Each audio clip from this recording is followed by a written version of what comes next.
What's up? This is for the third writing seminar. It's about the video essay. I decided to do mine on Mike Metzer. He is personally my favorite bodybuilder. He's someone who I look up to. He did sadly die. I'll get into that. But I got a couple notes for the video that I watched. I'll send it to you in the email whenever I'm done with this. So, Mike Mentzer was a bodybuilder who really went against the grain for bodybuilding, similar to people like Arnold Schwarzenegger, who would, he had a training philosophy of doing like 20 sets per muscle, which Mike Mentzer was very much, did not like that. Someone who said that you should, or well, he was taught that you should, have a high intensity, but have it be very infrequent, kind of sticking to more of like I guess just a slower, or not slower, just a shorter training regimen. What he'd usually do is he would work out 3 days a week, and I think he said he would do it for 30 minutes. I don't know how 100% true that is, but that is something he said he did. But I'm getting besides what I have written down here. Mike fell in love with the bodybuilding sport when he was at a drugstore with his parents and he saw a bodybuilder on a magazine. He instantly knew that he wanted to be a bodybuilder and saw great potential in his body with the sport, obviously.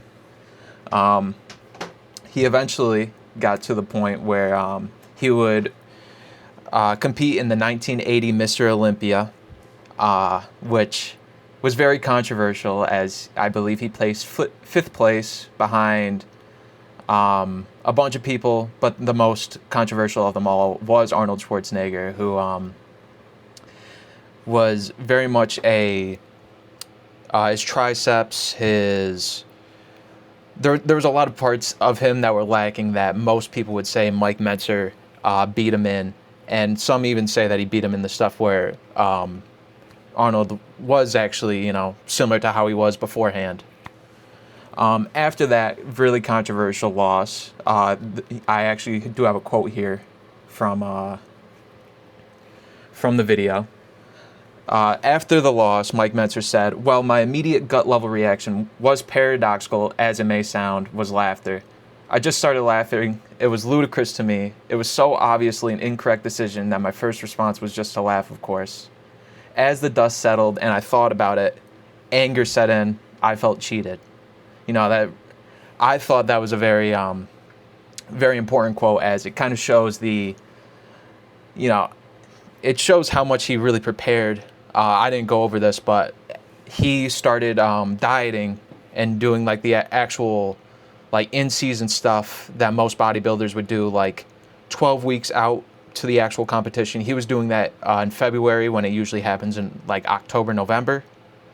So he spent so much extra time because he really wanted to get this Mr. Olympia win, and he really felt like the results were fixed. He thinks Arnold Schwarzenegger may have, paid to get first place there, and it kind of led him down a dark rabbit hole where he would get into like drugs. Like the video stated that he got into meth, which really, in my opinion, it didn't help. He thinks it did. There's a clip in the video where he talks about where he thinks drugs should be legal, but I don't think that helped him. And eventually he would die at 49 due to a heart attack, which is very sad. Main thing I wanted to add is that I think Mike Mentzer really had a great idea of how we should really look at things in all senses, not just bodybuilding. Like I said, he was against the grain. He was someone who kind of followed a more high intense, low volume workout. And I think when it comes to stuff or especially now, we take in a lot of information, but don't really have any way to fact check. We're going purely based off of someone's word of mouth, where I think we should really, kind of spend our time to do some research, see like the practicality of some of the claims that are being made in these in today's age. It could be for whatever, like politics, gaming, whatever you could think of. You can at least find some kind of practicality in the claims that are given to you. And I think Mike Metzer did it perfectly, where he understood that some people are probably wrong, and he even knew that he was also wrong, which is why he would often go to other people and ask them for help. Anyways, that's it for this. And yeah.